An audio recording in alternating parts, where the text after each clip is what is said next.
वालेकुम। अस्सलाम वालेकुम। Welcome to National Institute of Medical Sciences. आज का जो हमारा टॉपिक है वो फार्मास्यूटिक्स में चैप्टर नंबर 3 है, जिसमें हम फार्मेसी की बुक्स के बारे में पढ़ेंगे, जो उसकी फार्माकोपियाज होती हैं और फार्मूलरीज होती हैं, जिनके अंदर सारी मेडिसिन के फार्मूलाज लिखे जाते हैं और उनके जो स्पेसिफिकेशंस होती हैं, उनकी कंडीशन, उनके लिए जो जितने भी हिफाजती और जो उसके बनाने के तरीकाकार है उसके बारे में बताया जाता है। The books containing the standards for drug, जो दवाइयों के लिए मेयार बरकरार रखती हैं, जिसमें वो किताबें एंड अदर रिलेटेड सब्सटेंसेस और दूसरी चीज़ें उसमें मौजूद होती हैं, उनको हम क्या कहते हैं, are known as pharmacopoeias and formularies. जो दवाइयों के स्टैंडर्ड यानी मेयार को बरकरार, मेयार जिसके अंदर लिखा होता है और उससे रिलेटेड जो चीज़ें दवाई से रिलेटेड लिखी होती हैं उससे मुतल्लका, तो उसको हम क्या कहते हैं, फार्माकोपिया और फार्मूलरीज कहते हैं। They contain a list of drug, इनके अंदर जो है बहुत सारी दवाइयाँ होती हैं एंड अदर रिलेटेड सब्सटेंसेस, और इन्हीं से मुतल्लका जो है वो अज्जा होते हैं रिगार्डिंग देयर सोर्स, जिसमें क्या किया है उसके मुताबिक जो उसका सोर्स, कि हमने ये दवाई कहाँ से ली है, कहाँ से बनाई है, टेस्ट क्या क्या इस पे टेस्ट किया गया, क्या फार्मूला है, किस फार्मूले के तहत इसको तैयार किया गया है, एक्शन इसका काम क्या है, ठीक है, कैसे काम करती है, और यूजेस इसका इस्तेमाल कहाँ पर है, डोज इसकी कितनी मिकदार देनी है, स्टोरेज कंडीशन, और इसको आपने कहाँ पे महफूज रखना है, कहाँ पे इसको जमा करना है, कहते हैं ना गर्मी में नहीं रखना चाहिए, रोशनी में नहीं रखना, जिस चीज़ों से बचा कर रखना चाहिए, तो ये इन चीज़ों के बारे में ये फार्माकोपियाज और फार्मूलरीज में लिखा जाता है। लिटरली इट मीन्स दैट, इसका ये मतलब है, it is a list of medicinal substances, ये दवाइयों वाले जो अज्जा होते हैं उनकी एक लिस्ट होती है। क्रूड ड्रग जो क्या होती है, नाखालिस दवाई जो होती है, जो खाम माल की शक्ल में होती है, उसको हम क्रूड ड्रग कहते हैं। And formula for making preparation from them, और उनसे जो फिर हम उनसे क्या करते हैं, फार्मूला तैयार करते हैं, ठीक है, उसके बारे में इसमें सारी मालूमात मौजूद होती है। There are fundamentally two types of books in pharmacy, जो फार्मेसी है उसके अंदर दो किस्म की किताबें होती हैं, एक ऑफिशियल बुक्स होती हैं, ठीक है, और एक नॉन ऑफिशियल बुक्स होती हैं, ठीक है। जो ऑफिशियल बुक्स हैं हमारे पास, सबसे पहले उनके बारे में देखेंगे। There are the books that are written, compiled and publish under the strict supervision of government agency of respective countries is known as official book. ये ऐसी किताबें हैं जो लिखी जाती हैं या कंपाइल की जाती हैं, यानी बनाई जाती हैं, एंड पब्लिश और छापा जाता है उनको अंडर द स्ट्रिक्ट सुपरविजन, यानी सख्त निगरानी में, किसकी, गवर्नमेंट एजेंसी की, यानी सरकारी एजेंसी की सुपरविजन में, उनकी निगरानी में जो है वो उसको छापा जाता है, लिखा जाता है, ऑफ रिस्पेक्टिव कंट्रीज, जिस मुल्क में उसे छापा जा रहा है, जिस मुल्क में उसे लिखा जा रहा है, उस मुल्क की गवर्नमेंट के, सरकार के under, is known as official books, उसको हम क्या नाम देते हैं, ऑफिशियल बुक कहते हैं। इसी की मिसाल है हमारे पास British pharmacopoeia.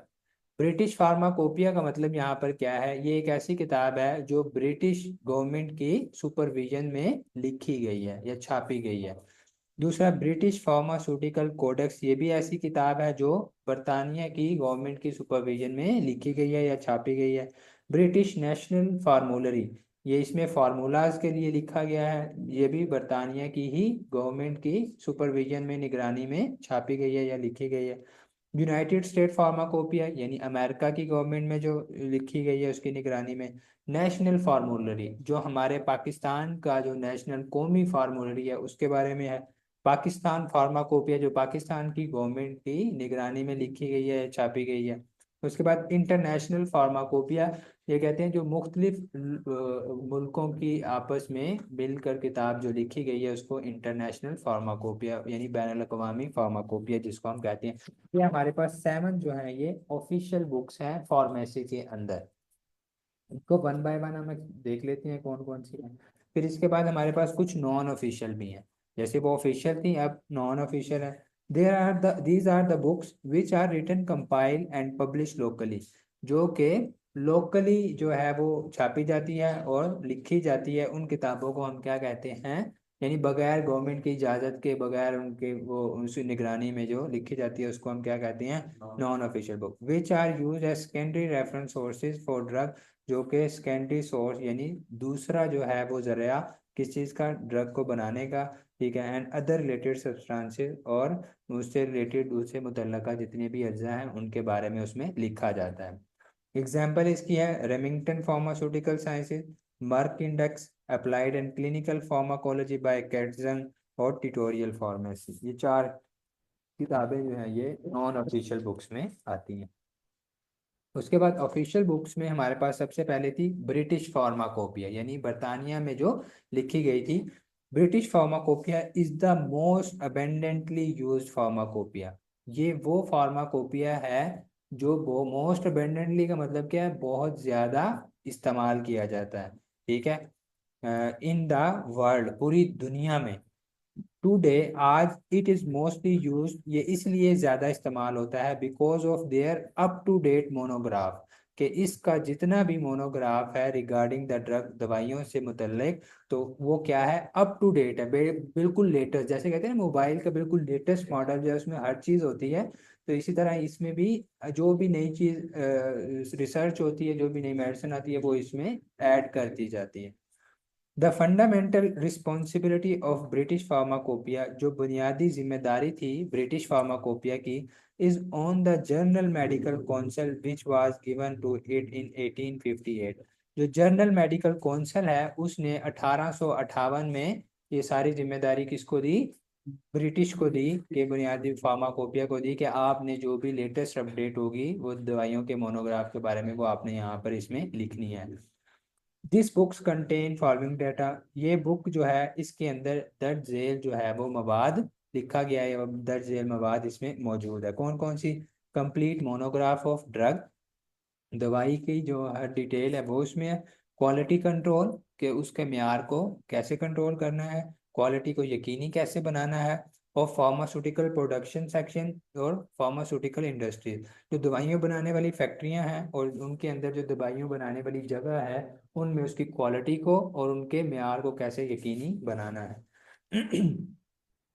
Quality control test of dosages form, कि जब हम एक डोज बना देते हैं, एक कैप्सूल या एक गोली बना देते हैं, उसकी क्वालिटी को फिर चेक करना, कि ये भी इस बुक के अंदर लिखा गया है।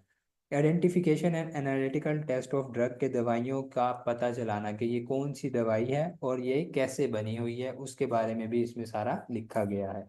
यह है ब्रिटिश फार्माकोपिया। फिर उसके बाद ब्रिटिश नेशनल फार्मूलरी है, ठीक है। It is the national formulary of medicine, ये दवाइयों का जो कौमी जो है फार्मूलरी है, that are being used in UK, जो कि सिर्फ और सिर्फ बरतानिया में ही क्या होता है, इस्तेमाल होता है। वो इसको अपने कौमी जो है वो बुक के तौर पे देखते हैं फार्मेसी की। लेकिन जो ब्रिटिश फार्माकोपिया है वो पूरी दुनिया में जो है वो उसको फॉलो किया जाता है। इस ब्रिटिश फार्मूलरी को जो है सिर्फ और सिर्फ बरतानिया, यूके के अंदर ही इस्तेमाल किया जाता है। It is written, compile and publish, ये लिखी गई है और छापी गई है अंडर द को supervision of general medical council के साथ साथ and royal pharmaceutical society of great Britain, यानी बरतानिया की जो बड़ी क्या है, रॉयल फार्मास्यूटिकल जो की जो सोसाइटी है उसकी, और जनरल मेडिकल काउंसिल दोनों की निगरानी में जो है ये लिखी गई है। This book is largely being used as a text book for registration examination in UAE and in UK, यानी जो गोल्फ कंट्रीज है, यूनाइटेड अरब एमिरेट्स हैं यानी दुबई वगैरह, उसमें और यूके के अंदर जो एग्ज़ाम लेते हैं फार्मेसी के जो प्रोफेशन के लोग हैं, उनका टेस्ट लेने के लिए इस बुक को इस्तेमाल किया जाता है। This book contain following information, इस किताब के अंदर दर्ज झेल मालूमात मौजूद होती हैं। Detail knowledge regarding the clinical and pharmacological aspect of drug and medicine, यानी तफसीली इल्म लिखा गया है। क्लिनिकल, जो हम दवाई देते हैं मरीज को कैसे देनी है, एंड फार्माकोलॉजिकल एस्पेक्ट, और उस दवाई का उस मरीज के ऊपर क्या असर होता है, उसके मुतलिक उस दवाई का उसके मुतलिक सारी मालूमात जो है इस किताब के अंदर लिखी गई है ब्रिटिश नेशनल फार्मूलरी में। Detail note on prescription policy, कि आपने जो नुस्खा लिखना है उसके लिए कौन कौन सी आपको पॉलिसीज इख्तियार करनी चाहिए। Knowledge regarding the refilling and prescription handling, क्या आपने वो प्रिस्क्रिप्शन को कैसे लेना है, कैसे दवाई पेशेंट ने मरीज ने इस्तेमाल करनी है, वो भी सारा इसमें लिखा गया है। उसके बाद हमारे पास है ब्रिटिश फार्माकोपिया कोडेक्स। पहली थी ब्रिटिश फार्माकोपिया, दूसरी थी ऑफिशियल बुक्स में हमारे पास ब्रिटिश फार्म नेशनल फार्मूलरी, तीसरी हमारे पास है ब्रिटिश फार्माकोपिया कोडेक्स है।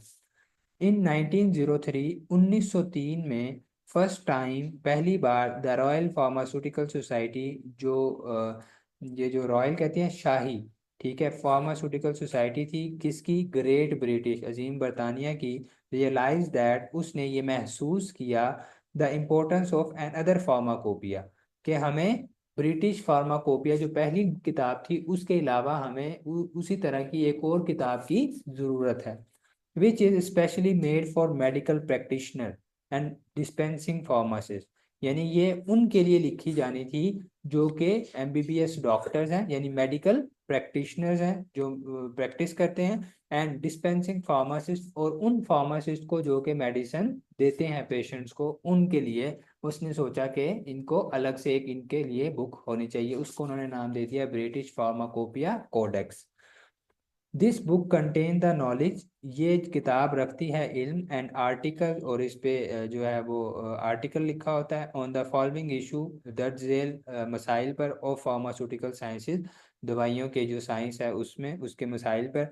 रिगार्डिंग द, सबसे पहला कौन सा मसला है, regarding the dispensing method of medicine specific to their nature, अपनी नेचर के मुताबिक दवाई की एक खास तरीकाकार से उसको देना, डिस्पेंस कहते हैं देना, ठीक है, उसके मुतालिक इसमें लिखा गया है द टेक्निक्स ऑफ डिस्पेंसिंग, उसकी महारतें लिखी गई हैं डिस्पेंसिंग मेडिसिन को देने की, यूनिट डोज डिस्पेंसिंग के कितनी उसको मिकदार देनी है दवाई की, एंड मल्टी डोज डिस्पेंसिंग, और कितनी ज़्यादा से ज़्यादा दे सकते हैं उसके बारे में लिखा गया। थ्रू नॉलेज, पूरा एक जो है तफसीली इस पे इल्म लिख दिया गया है, regarding the pharmacological aspect of drug, दवाइयों का जो हमारी बॉडी के अंदर जाकर जो उनका असर होता है उसके बारे में तफसीली इसमें लिखा गया है। Manufacturing and formulation techniques of drug, दवाई को कैसे बनाया जाता है और क्या फार्मूला जो बनाने की जो महारतें वगैरह हैं वो सारी इसके अंदर ब्रिटिश फार्माकोपिया कोडेक्स के अंदर लिखा गया है। Thank you for watching national Institute of medical science.